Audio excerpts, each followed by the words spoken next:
Bonjour à tous et bienvenue au mot du pasteur. Nous vous souhaitons une bonne écoute. Bonjour à tous et la famille, j'espère que vous portez bien. Donc bienvenue pour le mot du pasteur. Donc partagez ce lien de connexion, partagez aux uns et aux autres afin qu'ils puissent se connecter, afin que nous puissions passer, que beaucoup puissent recevoir cette parole que le Seigneur a pour nous. On a vraiment des belles choses à partager encore aujourd'hui. Donc faites passer le message, donnez le message à tout à chacun. Donc envoyons le message partout. Le Seigneur vraiment va nous faire du bien, va nous conduire. Le Seigneur va nous permettre encore une fois aujourd'hui de nous attendre pleinement à lui. Et nous comptons encore sur sa grâce. Donc partagez le lien autour de vous. Partagez ce lien. Plusieurs ont besoin d'entendre le Seigneur leur parler. Et nous savons que le Seigneur est le meilleur pour nous dans le nom de Jésus. Alors sans plus tarder, nous allons commencer ce temps et nous allons prier par la grâce de Dieu. Alors Seigneur, nous te remercions. Père, nous nous confions à ta grâce. Nous avons pleinement confiance, Seigneur, parce que tu veux faire des belles choses, Seigneur, dans notre vie. Et Seigneur, tu as déjà commencé depuis le début de l'année. Et nous sommes tellement reconnaissants parce que ce mois d'avril, Seigneur, tu as déclaré la semaine dernière pour la Pâque que c'était un nouveau départ, une nouvelle saison. Et Seigneur, nous sommes pleinement rentrés tous ensemble dans cette nouvelle saison. Alors merci Père pour les nouvelles choses que tu vas accomplir. Merci pour les nouvelles choses qui vont se réaliser. Merci Père pour les nouvelles expériences. Merci parce que tu vas ouvrir les portes. Et je proclame dans le nom de Jésus que ces 2 dernières semaines, cette semaine et demie qui reste pour le mois d'avril, Seigneur, que tu puisses surprendre quelqu'un, que tu puisses étonner quelqu'un. Tu es le Dieu des merveilles, tu es Dieu de prodige, tu es Dieu de l'excellence. Alors Père, nous nous attendons pleinement à toi. Seigneur, nous te faisons pleinement confiance sur notre Dieu. Toi qui as été capable, Seigneur, de guérir plusieurs, Seigneur, pendant le culte de Pâques. Nous te remercions parce que, Seigneur, cette parole, Seigneur, Père, cette grâce, cette onction court encore aujourd'hui. Seigneur, tu guéris, tu restaures. Tous ceux qui étaient à l'hôpital, tu les touches. Ceux qui devaient être opérés de manière miraculeuse, l'opération sera reportée parce que le mal aura disparu, le virus aura disparu, les cellules, Seigneur, cancéreuses auront disparu. Père, nous le proclamons, nous le déclarons dans le nom de Jésus. Alors merci Seigneur pour tout ce que toi tu es en train d'accomplir, des miracles extraordinaires que tu fais au milieu de nous. Seigneur, nous te remercions et nous confions en ta grâce. Alors inspire-nous encore aujourd'hui et guide-nous. Seigneur, nous te faisons pleinement confiance. Au nom de Jésus, Amen. Amen. Waouh. Nous bénissons vraiment le Seigneur. Comme nous l'avons déclaré, ce dimanche, Pâques marque un nouveau départ. Donc, Exode 2, verset 2, la Bible nous dit que ce mois sera pour vous le premier mois de l'année. Et oui, lorsqu'on rentre dans la Pâques, lorsqu'on célèbre la Pâques, on rentre dans une nouvelle année. Oh, pasteur, tu te trompes, on est en avril. C'est spirituel, c'est spirituel. Donc nous sommes rentrés dans cette nouvelle année par la grâce de Dieu. Et pour que nous puissions avancer, pour que nous puissions progresser, le Seigneur depuis le début de l'année nous donne de partager ensemble sur les 6 questions les plus importantes de la vie. Je ne sais pas pour toi, mais moi ça me fait vraiment du bien. Je reviendrai par la grâce de Dieu d'ici, je vous donnerai un témoignage vraiment de la puissance de la vision. Qu'est-ce que fait la puissance de la vision? Comment la vision lorsque tu appliques cette loi? Donc la 3e question, où vas-tu lorsque tu appliques cette loi? Parce que c'est un principe de Dieu où tu captes la mission que Dieu a pour toi, la vision que Dieu a pour toi, alors les choses se mettent en marche. Les circonstances n'ont pas d'autre choix que de s'aligner sur ce que Dieu veut pour ta vie. Donc nous en reparlerons et je sais que plusieurs vous avez des témoignages de ce que Dieu est capable de faire. Alors, quelles sont les 6 questions les plus importantes? Donc, on l'a dit, première chose, c'est qui es-tu? La question de l'identité. On a passé du temps dessus parce que c'est la question fondamentale, c'est la question de base. Ensuite, on a parlé pourquoi es-tu venu sur Terre ou pourquoi existes-tu? Ici, on parle du but, du dessein ou de la mission de chacun d'entre nous. On a expliqué que c'est Dieu qui nous a créés et Dieu nous a créés pour un but. Et ton désir, ce que tu dois faire, on va en parler encore aujourd'hui, tu dois rechercher le Saint-Esprit, tu dois rechercher dans la parole, tu dois rechercher la volonté de Dieu pour ta propre vie parce que tu as une mission. Ensuite, on a vu la question numéro 3, où vas-tu? La question de la vision. Donc, j'en ai parlé encore une fois tout à l'heure. C'est tellement important de comprendre non seulement sa mission, mais quelle est la vision pour notre vie. Donc, on a pas mal discuté dessus. On a parlé de vision personnelle. On a parlé de la vision de la famille. Et le 29 avril, on aura un temps de prière à l'église de Cergy, un temps de prière. On va prier pour les familles. It's gonna be awesome. Tu ne peux pas rater cela. Que tu sois marié, que tu sois célibataire, que tu aies des enfants, que tu n'aies pas des enfants, viens, nous allons prier. Nous allons vraiment prier. Nous allons prendre autorité pour nos familles. Dieu va faire des grandes choses et ce sera l'explosion. Les chaînes vont être brisées, les esprits vont être chassés. Donc, ne ratez pas le 29 avril, mardi 29 avril à l'église de Cergy.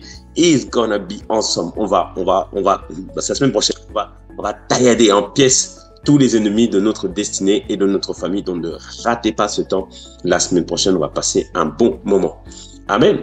Donc, on a vu la question de la vision et aujourd'hui, on va aborder la question du potentiel de ressources qui dit qu'as-tu chez toi? Qu'est-ce que tu as chez toi? Qu'est-ce que tu as comme potentiel? Qu'est-ce que tu as comme ressources? Et pour cela, on va se baser sur le passage de 2 Rois 4, 2 Rois 4 à partir du verset 1. 2 Rois 4 à partir du verset 1. Une femme d'entre les femmes des fils de prophètes cria à Élisée. C'est-à-dire, quand on parle des fils de prophètes, donc les prophètes dans les anciens temps, ils avaient des écoles. Donc les gens suivaient ces écoles-là, donc ils travaillaient avec les différents prophètes. C'est ça qu'on appelle les fils de prophètes. Donc c'est des étudiants qui participaient à des écoles de prophètes. Par exemple, Élisée allait de ville en ville et dans chaque ville, en fait, il enseignait à différentes personnes. Et là, c'est le cas du mari de la femme dont on va parler. Donc une femme d'entre les femmes des fils de prophètes pria à Élisée en disant: ton serviteur, mon mari, est mort et tu sais que ton serviteur craignait l'Éternel. Or le créancier est venu pour prendre mes 2 enfants et en faire ses esclaves. Élisée lui dit: que puis-je faire pour toi? Dis-moi, qu'as-tu à la maison? Elle répondit: ta servante n'a rien du tout à la maison qu'un vase d'huile.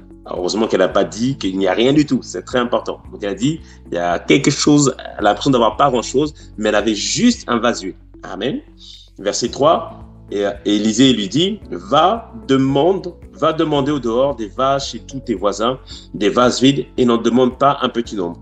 Quand tu seras rentré, tu fermeras la porte sur toi et sur tes enfants. Tu verseras dans tous ces vases et tu mettras de côté ceux qui seront pleins. Alors elle le quitta, elle ferma la porte sur elle et sur ses enfants. Et il lui présentait les vases et elle versait. Verset 6, lorsque les vases furent pleins, elle dit à son fils, présente-moi encore un vase, mais lui répondit, il n'y a plus de vase. Et l'huile s'arrêta. Et elle alla le rapporter à l'homme de Dieu et il dit, va vendre l'huile et paie ta dette et tu vivras, toi et tes fils, de ce qui restera. Amen. Donc il y a plusieurs principes spirituels que nous pouvons comprendre dans ce passage. Mais là, ce qui nous intéresse aujourd'hui, c'est de comprendre et de saisir comment Dieu révèle notre potentiel ou révèle ce que Dieu a mis en nous. Regardons la situation de cette femme.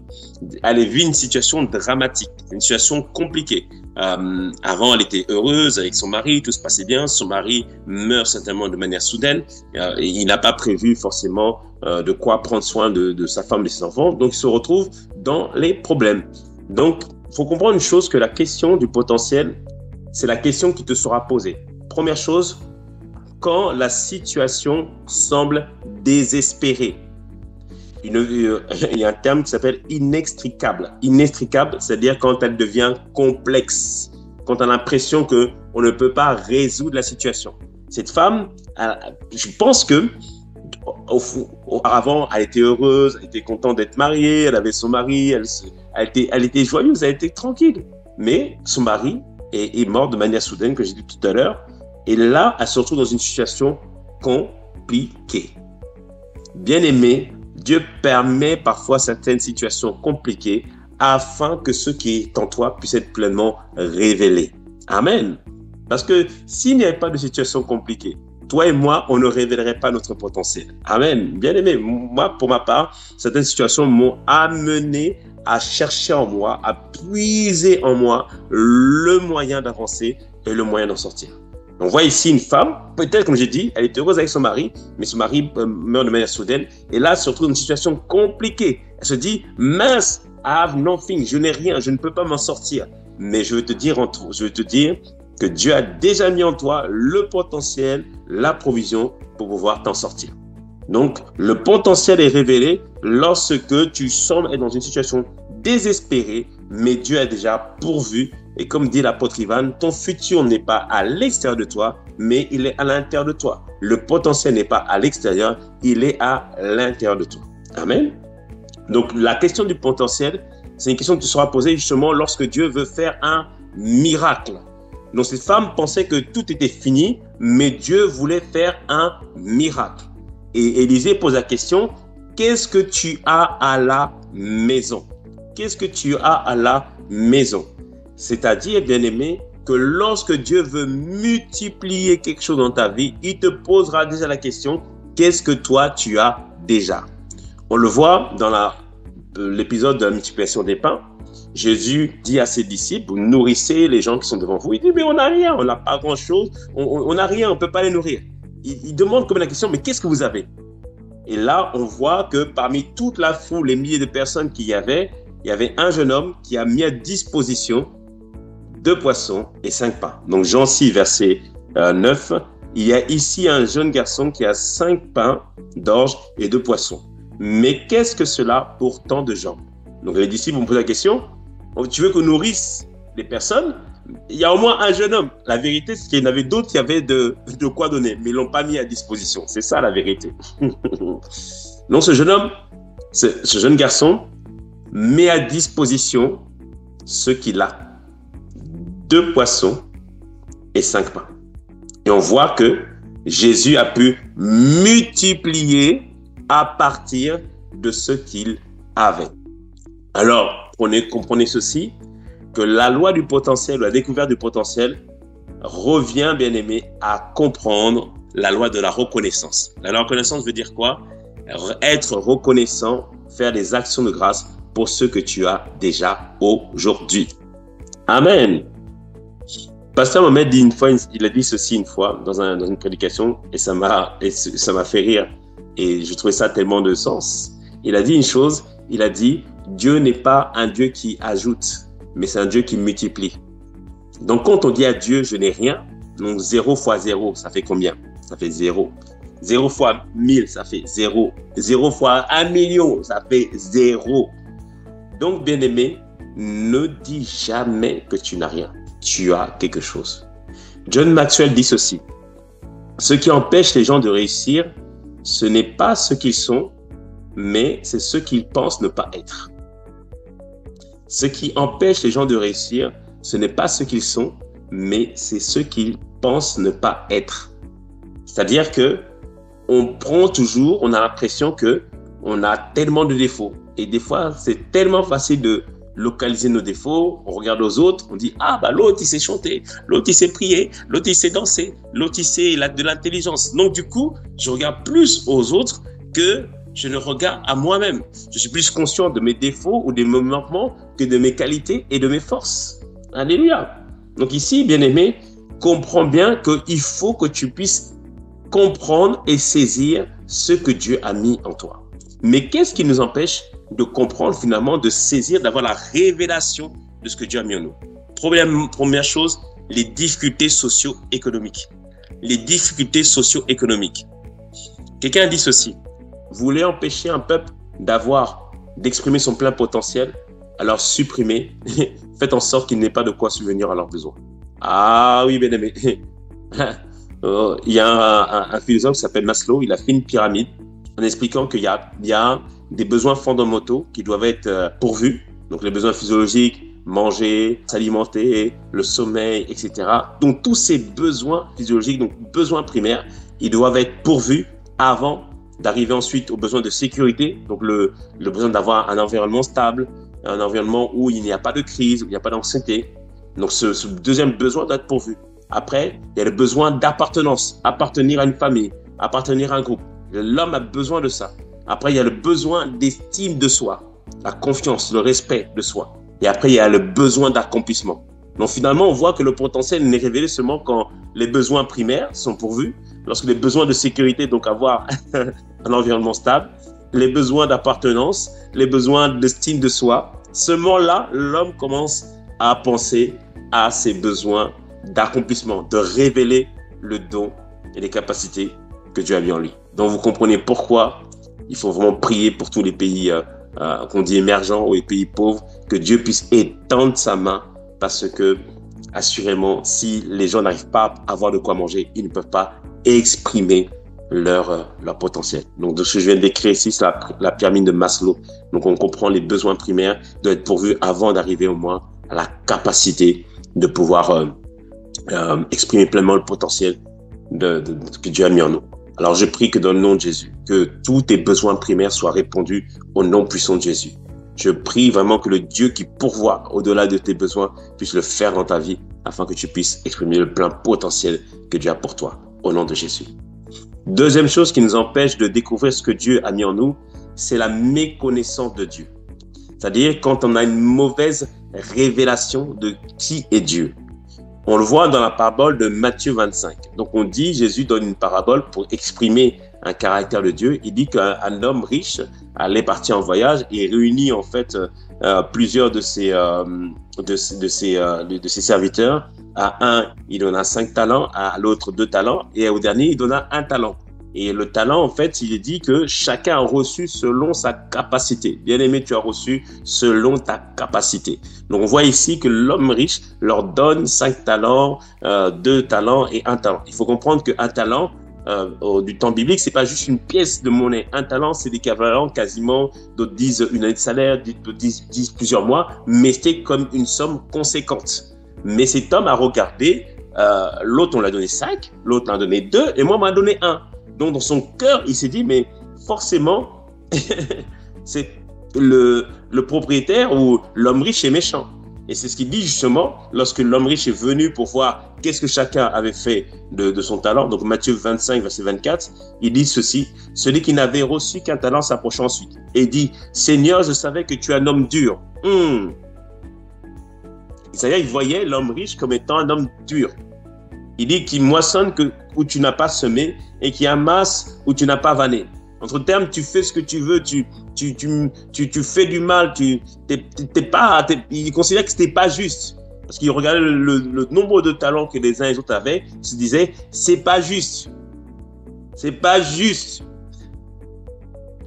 Et verset 25, il dit, j'ai eu peur et je suis allé cacher ton talent dans la terre. Donc il a dit ton talent. Il n'a pas réalisé que Dieu l'avait donné déjà à lui dans la terre. Voici, prends ce qui est à toi. Son maître lui répondit, serviteur méchant et paresseux. Tu savais que je moissonne où je n'ai pas semé et j'amasse où je n'ai pas vanné. Il te fallait donc remettre mon argent au banquier. À mon retour, j'aurais retiré ce qui est à moi avec intérêt.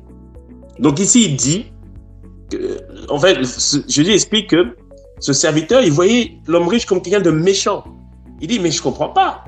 Moi, j'ai eu juste un peu moins que les autres. Et les autres 5 talents, 2 talents, qu'est-ce qu'il en est de moi? Jésus lui dit ici, tu t'es comporté comme un serviteur méchant et paresseux. Méchant, dans la Bible, veut dire qu'il n'a pas compris. Il n'a pas saisi ce que Dieu voulait faire dans sa vie. Il n'a pas compris que le Seigneur voulait le meilleur pour lui. Il a dit paresseux. Pourquoi paresseux? Parce que même si tu as un talent, là on peut parler par exemple d'un talent, une capacité, Dieu permettra que si tu travailles cette capacité, si tu la travailles, si tu la mets à disposition, c'est-à-dire si tu le mettais à des banquiers, c'est-à-dire si tu travailles même avec des personnes avec qui tu vas travailler, il dit alors ton talent va augmenter, tes capacités vont être révélées. Amen, bien-aimé. Bien-aimé, ne t'inquiète pas. Même si tu as une seule capacité, it's okay. C'est bon par la grâce de Dieu.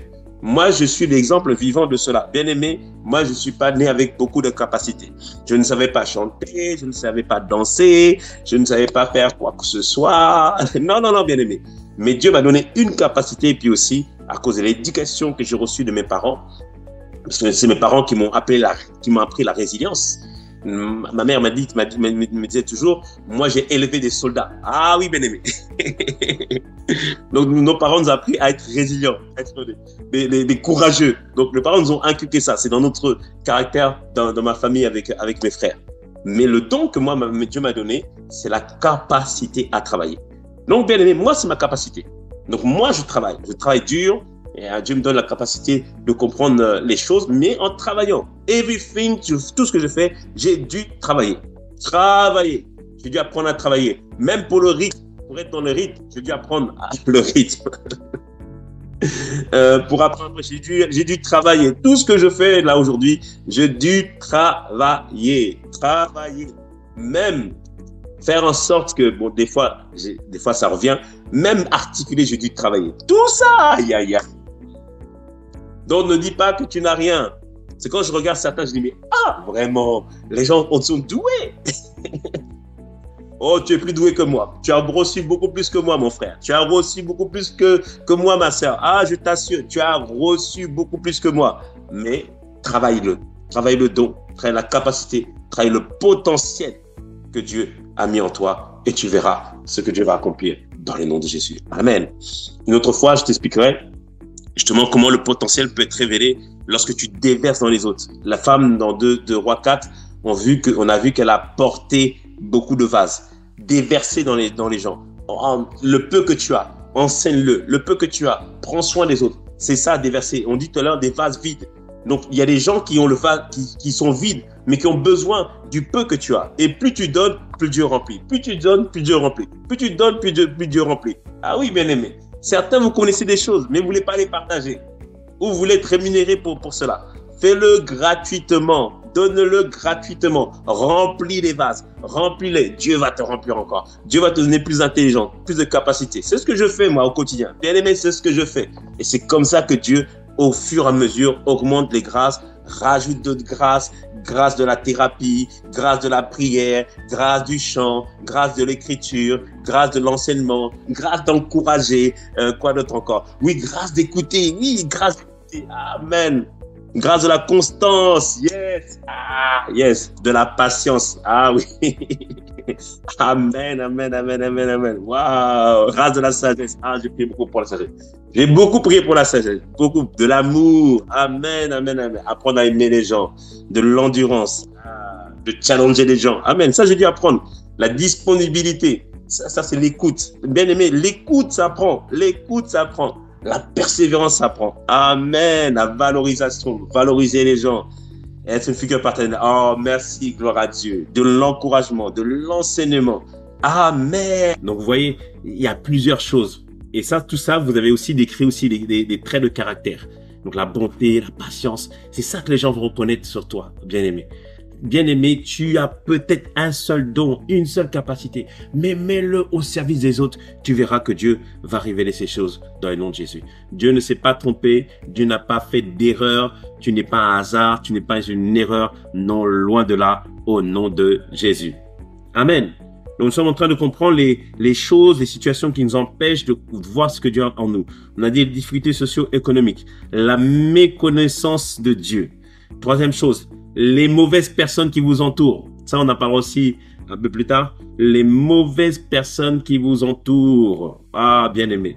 La Bible nous dit ceci, Genèse 13, verset 14. On avait dit à Abraham en Genèse 12, quitte ta patrie, quitte ta famille, vers le pays que je te montrerai. Mais Abraham est parti avec Lot. Lot, ça veut dire voile.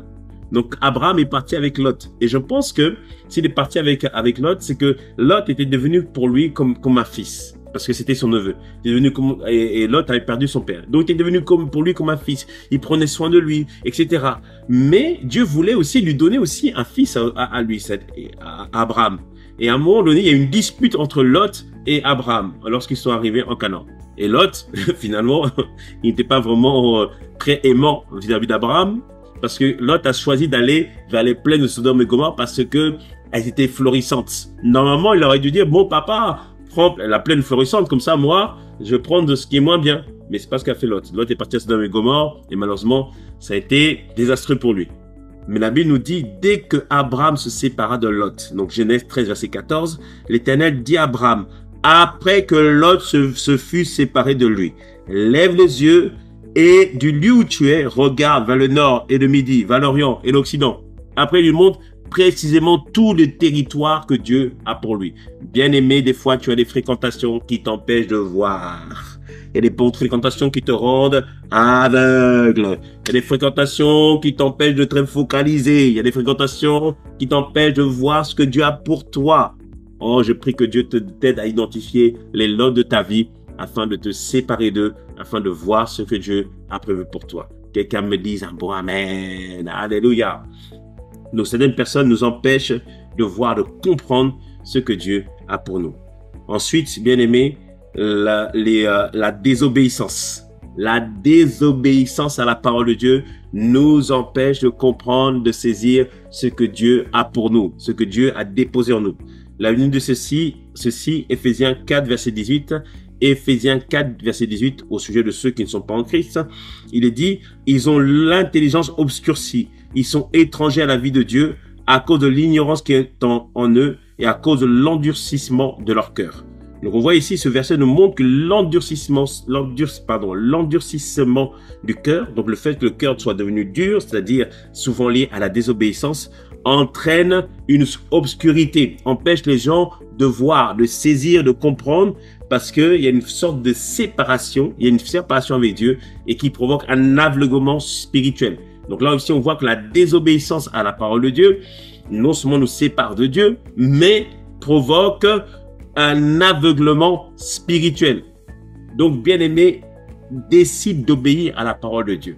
Décide d'obéir à ce que toi, tu connais de la parole de Dieu, de ce que tu as lu de la parole de Dieu. Obéis à cette parole et tu verras que le voile va se déchirer et que tu vas maintenant comprendre et saisir ce que Dieu a pour toi. Donc ici, on voit que la désobéissance nous empêche de comprendre, de saisir ce que Dieu a mis en nous. Ensuite, dernière chose qui nous empêche de comprendre ce que Dieu a mis en nous, c'est les esprits de voile démoniaques. Les esprits de voile démoniaques. C'est quoi un esprit de voile démoniaque? Des fois, bien aimé, tu n'arrives pas à percevoir ce que Dieu a mis en toi parce que il y a une entité spirituelle, il y a un esprit qui te voile, qui t'empêche de comprendre pleinement ce que Dieu veut pour toi. La Bible nous dit ceci, Ésaïe 25, verset 7. Ésaïe 25, verset 7. Il dit, et c'est sur cette montagne, il anéantit le voile qui voile tous les peuples, la couverture qui couvre toutes les nations. Donc on voit ici, il nous parle d'un voile démoniaque qui couvre les peuples et qui couvre les nations. Regardez, il y a plein de nations qui n'arrivent pas à émerger parce qu'il y a un voile démoniaque qui les empêche de comprendre qu'ils ont du potentiel, qui les empêche de comprendre que Dieu a le meilleur pour eux. Il y a un voile démoniaque qui les empêche de saisir véritablement ce que Dieu veut faire dans les nations, mais dans le nom puissant de Jésus. Alors qu'on va prier, intercéder pour les nations, alors qu'on va avoir des temps de prière pour les nations, que Dieu déchire les voiles qui recouvrent l'Afrique, que Dieu déchire le voile qui recouvre les Antilles, que Dieu déchire le voile qui recouvre l'Europe, afin que les gens sachent ce que Dieu a mis en eux. Quelqu'un me dise un bon amen, alléluia, amen. Donc si on parle, les esprits de voile démoniaques, et ça c'est quelque chose, bien aimé, qu'il faut dealer dans la prière. Ce n'est pas quelque chose à négliger. Il y a des voiles qui nous empêchent de comprendre ce que Dieu a pour nous. Et ça, c'est vraiment dans la prière. Il dit sur cette montagne, on anéantit le voile qui voile tous les peuples. C'est-à-dire dans la prière. La montagne dont on parle ici, c'est la prière. Par la prière, nous brisons toute forme d'oppression. Par la prière, le voile se déchire pour que, enfin, que nous puissions voir et que nous puissions comprendre, que nous puissions saisir ce que Dieu a mis en nous. Amen. Et nous allons prier pour cela tout à l'heure. Alors, on a compris qu'il y a plusieurs choses qui nous empêchent de comprendre, de saisir ce que Dieu a mis en nous. Maintenant, rapidement, juste 5 choses que Dieu t'a données, 5 choses que tu dois reconnaître que Dieu, c'est un potentiel, c'est des ressources que Dieu a mis en toi. La première chose, bien aimé, réalise que ton corps physique est une ressource que Dieu a mis en toi, que Dieu a mis à disposition. Réalise que ton corps physique est une ressource que Dieu a mis en toi. La Bible nous dit ceci, 1 Corinthiens 6, verset 19. Ne savez-vous pas que votre corps est le temple du Saint-Esprit qui est en vous et que vous avez reçu de Dieu? Et il dit que vous ne vous appartenez pas à vous-même. Bien-aimé, réalise que ton corps physique est une ressource que Dieu a mis en toi. Pourquoi, bien-aimé? C'est l'enveloppe qui te contient. Si tu ne prends pas soin de ce corps, il y a certaines choses que tu ne pourras pas accomplir. Donc, c'est pour ça qu'il faut faire de l'exercice physique. C'est pour ça qu'il faut prendre soin de son corps. Il faut bien manger. Le corps, c'est une ressource que Dieu t'a donnée. Bien aimé, il y a certaines choses que nous mangeons. C'est pas bon. Ça nous empêche de travailler. Ça nous empêche d'avoir de l'énergie. Donc, le corps physique, c'est une ressource dont on doit prendre soin. Amen. La première chose, c'est le corps. Et bien sûr, ici, on dit c'est le temple du Saint-Esprit. Donc, bien aimé, Dieu nous invite aussi à la sanctification. On ne doit pas faire n'importe quoi de notre corps. Et si on n'est pas conscient de la valeur de notre corps, on va le brader à petit prix. On va permettre que soit on met des choses bizarres dans le corps, de l'herbe, de l'alcool avec excès, du tabac, de toutes ces choses. Bien aimé, il faut faire attention. Tu dois prendre soin du corps que Dieu t'a donné. Et on doit aussi éviter même pas éviter, on doit absolument faire en sorte de ne pas livrer son corps à l'impudicité. 1 Thessaloniciens 4, versets 3 et 4 nous dit, « Ce que Dieu veut, c'est votre sanctification, et que vous vous absteniez de l'impudicité, et que chacun de vous sache posséder son corps dans la sainteté et l'honnêteté. » Donc là, on nous encourage à vraiment garder notre corps dans la sainteté et dans l'honnêteté. Amen. Donc ça, c'est la première chose, le corps physique. Deuxième chose que Dieu a mis à disposition, c'est le temps. Oui, bien aimé, le temps est la seule ressource que tout le monde possède de manière équitable. C'est-à-dire, on a tous la même quantité de temps. Éphésiens 5, verset 16 nous dit, « Rachetez le temps, car les jours sont mauvais. » Nous devons apprendre à racheter le temps. Il faut racheter le temps. C'est-à-dire que je dois prendre soin du temps que Dieu me donne. Pourquoi? 3 caractéristiques du temps. Première chose, le temps est indispensable. Oui, bien aimé. Tout ce que tu veux devenir dans la vie va nécessiter du temps. Il faut que tu puisses investir du temps si demain tu veux développer quelque chose, si tu veux devenir une nouvelle personne. Donc le temps est indispensable.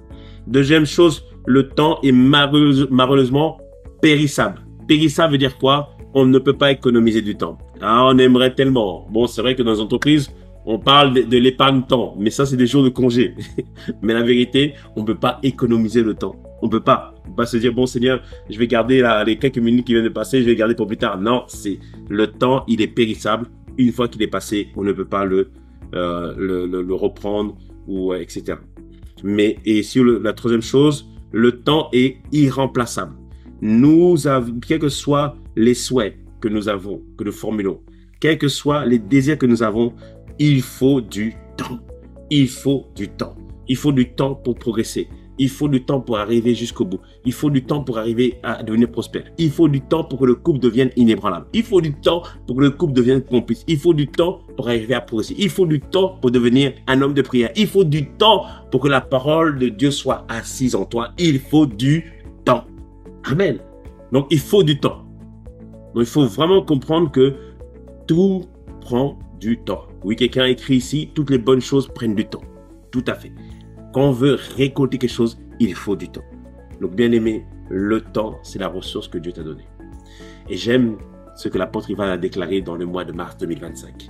Il a dit, Joël 2, 25, je vous donnerai les années que les sauterelles, je vous remplacerai les années que les sauterelles ont dévorées. Mais il a dit une chose, on ne peut pas remplacer les années qui sont passées, mais Dieu peut compresser, faire en sorte, en peu de temps, que toi tu rattrapes tout ce que tu as perdu auparavant. Ah, que 2025 soit l'année où tu rattrapes le temps. Que 2025 soit l'année où tu progresses. Que 2025 soit l'année où les choses se font de manière rapide. 2025 soit l'année où tu passes d'un point A à un point B. Que 2025 soit l'année où tu passes de la pauvreté à la prospérité. Que 2025 soit l'année où tu passes de l'amertume à la grâce. Que 2025 soit l'année où tu passes du désert à Canaan. Que 2025 soit ton année dans le nom de Jésus. Bien-aimé, retiens cette parole prophétique et je sais que Dieu va l'accomplir dans ta vie. Amen. Alors, nous avons dit, donc, troisième chose que Dieu nous donne par la grâce de Dieu, on doit réaliser aussi que les dons et les talents que Dieu nous a donnés sont une ressource. Donc, on en a parlé tout à l'heure, on a tous un don, un talent, une capacité.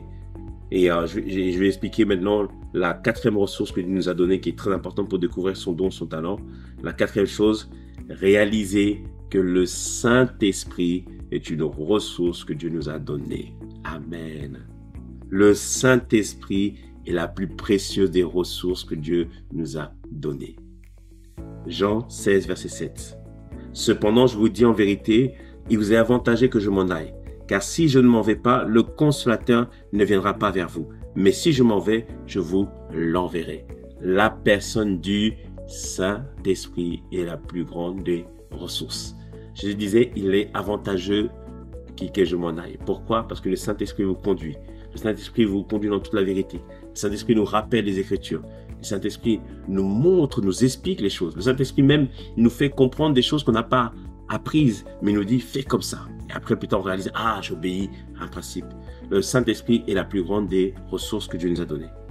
Et il dit aussi, il précise aussi dans 1 Corinthiens 2, donc 1 Corinthiens 2, versets 9 à 10, mais il est écrit, ce sont les choses que l'œil n'a point vues, que l'oreille n'a point entendues, et qui ne sont point montées au cœur de l'homme, des choses que Dieu a préparées pour ceux qui l'aiment.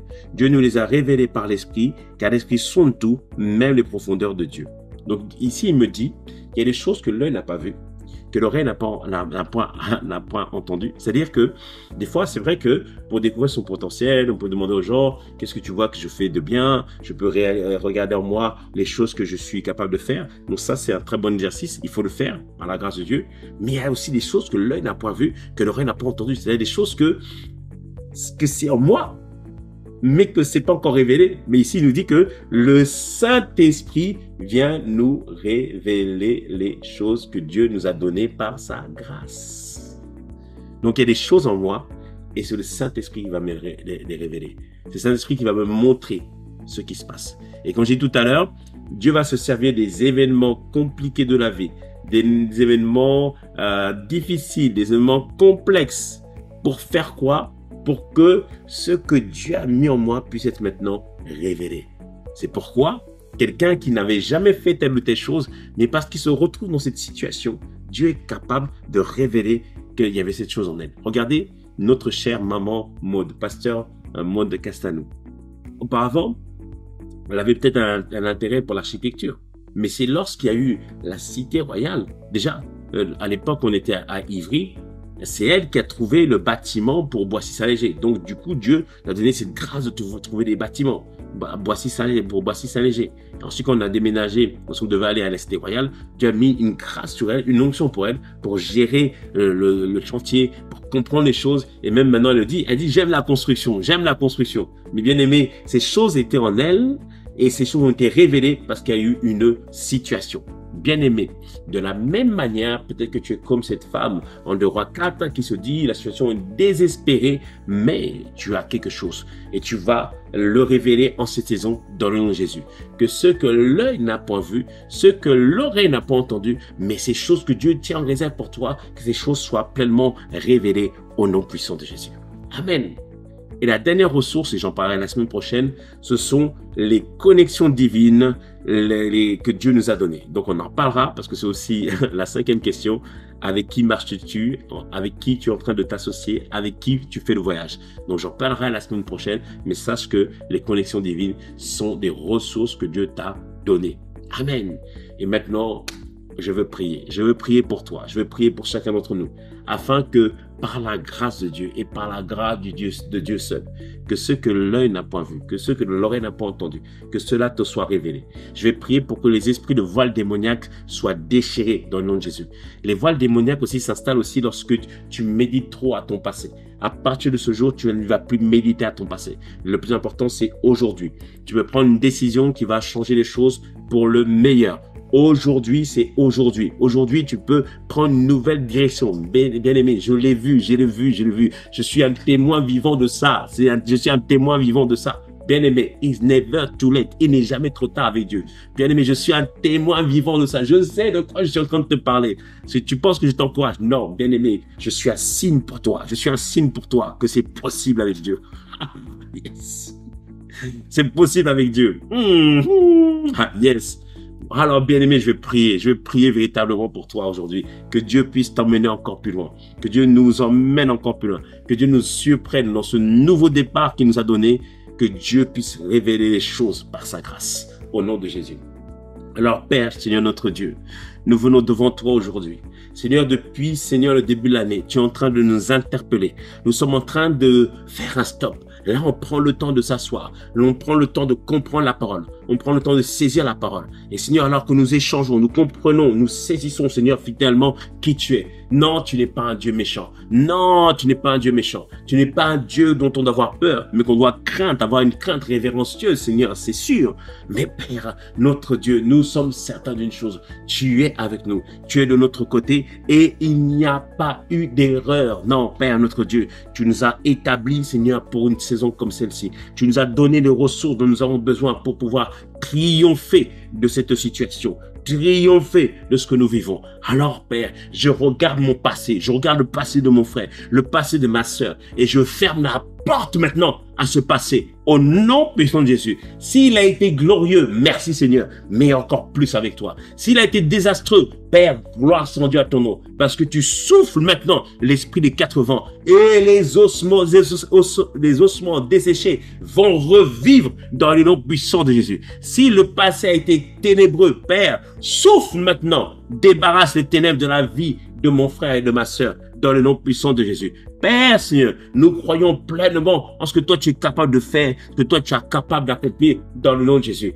Alors, Père, nous nous plaçons sur la montagne de Dieu aujourd'hui. Nous nous plaçons sur la montagne de la révélation. Nous nous plaçons sur la montagne de la rencontre aujourd'hui, dans le nom puissant de Jésus. Et je prends autorité, Seigneur, sur tous les voiles démoniaques qui empêchaient mon frère, ma sœur, de saisir ce que toi tu as pour lui, dans le nom de Jésus. N'est-il pas écrit dans une autre version que l'apôtre Paul priait afin que nous soyons conscients, afin que nous puissions réaliser les choses que nous sommes en droit d'attendre. Alors, Père, dans le nom de Jésus, il y a un héritage pour mon frère, il y a un héritage pour ma sœur. Et je me pose, Seigneur Père, contre ces voies démoniaques qui l'empêchent de voir, de saisir ce que Dieu a pour lui, dans le nom puissant de Jésus. Par l'autorité que tu nous as donnée en Christ, nous envoyons le feu contre tous les voiles démoniaques sur nos vies, sur nos jeunes, sur nos familles, Père, sur l'Église, que ces voiles démoniaques soient consumées par le feu de Dieu dans le nom puissant de Jésus. Père, Seigneur, aujourd'hui, je ne regarde pas ma situation économique, je ne regarde pas même ma santé, je regarde à ce que toi tu as prévu pour moi. Père, ce que tu as pris pour nous, au nom de Jésus, je prends autorité contre toutes les pensées, toutes les malédictions qui ont mis un voile démoniaque sur ta vie. Ce voile démoniaque a été envoyé depuis la maison de ton père, depuis la maison de ta mère. Mais ne regarde pas à eux, regarde à l'esprit qui est derrière. Ne sois pas médisant, ne sois pas quelqu'un qui ne pardonne pas. Non, pardonne à ta famille et prie maintenant et prends autorité contre l'esprit qui est derrière. Et je prie que dans le nom de Jésus, que tous les voiles démoniaques qui sont issus des malédictions, de la désobéissance, que ces voiles, Seigneur, ce soir, soient consumés par le feu dans le nom puissant de Jésus. Père, de la même manière que tu as déchiré toute forme de voile sur ma vie, je déclare, Père, puisque tu dis que les pasteurs, nous sommes un signe, Père, pour l'Église. Père, je déclare de la même manière que tu as déchiré toute forme de voile sur ma vie. Père, que tu as révélé ma mission, que tu as révélé ma vision et que tu continueras à révéler les dons, les grâces que tu as mis sur moi. Je proclame dans le nom de Jésus que sur toute l'Église, Père, dans le nom de Jésus, tu déchires le voile. Tu déchires le voile. Sur l'église de Serville, tu déchires les voiles démoniaques. Sur l'église de Creil, tu déchires les voiles démoniaques. Sur l'église de Beauvais, tu déchires les voiles démoniaques. Sur l'église de Mantes, tu déchires les voiles démoniaques au nom puissant de Jésus. Koli masi terebo shikere mama, makoli shikere mama, meli kotu sikere mama, male shikere mama.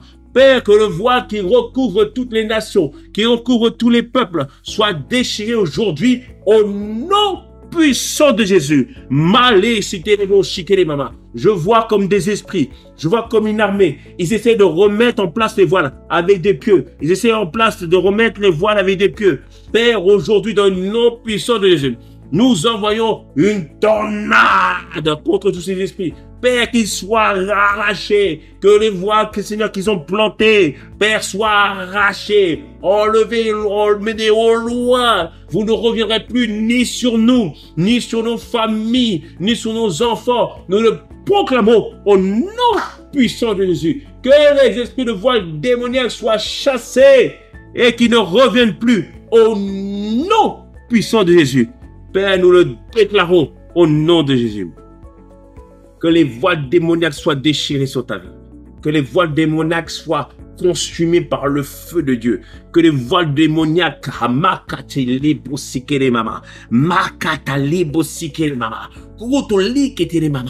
que celui qui essaiera même de remettre un voile démoniaque sur nous, sur nos familles, Père, notre Dieu, lève-toi comme un héros qui sauve. Lève-toi comme un feu dévorant. Père, combat pour nous au nom puissant de Jésus. Père, je le déclare dans le nom puissant de Jésus.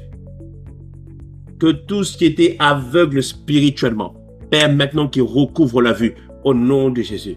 Je vois quelqu'un, tu étais guidé par un aveugle. Tu étais guidé par un aveugle spirituel. Maintenant, dans le nom de Jésus, ton guide sera le Saint-Esprit. Ton guide sera le Saint-Esprit. Dans le nom de Jésus, je brise toute influence démoniaque sur ta vie. Je brise toutes les mauvaises connexions divines. Je brise dans le nom de Jésus ceux qui t'amenaient vers la perdition. Maintenant, ce lien est détruit au nom puissant de Jésus. Je prends autorité contre tout loup démoniaque qui avait arraché de cette famille spirituelle tous ceux qui appartiennent à cette bergerie. Je prends autorité en tant que berger de cette église, de ces églises. Et je prie maintenant, Père, ramène toutes les brebis dispersées et que le loup soit chassé maintenant au nom puissant de Jésus. Père, étends ta main dans le nom de Jésus. Père, tu agis et tu viens glorifier ton Saint. Que 2025, Seigneur Père, ce soit l'année de la découverte de soi. Déjà en avril, tu révèles les choses. Et tu amplifies, Seigneur Père, les choses dans le nom de Jésus. On a dit, décembre 2025, we're gonna praise you. On va te louer. On va offrir des actions de grâce excellentes envers notre Dieu. On va, lui est tellement reconnaissant. Parce que 2025, on va vivre la vraie vie et c'est vivre Christ dans le nom de Jésus. Alors Père, merci pour l'œuvre que tu as faite aujourd'hui. Assurément, cette parole ne revient pas à toi, sera fait son effet. Elle agira dans la vie de mon frère, elle agira dans la vie de ma sœur. Nous avons ainsi prié au nom de Jésus. Et on ouvre le micro, on dit un bon amen.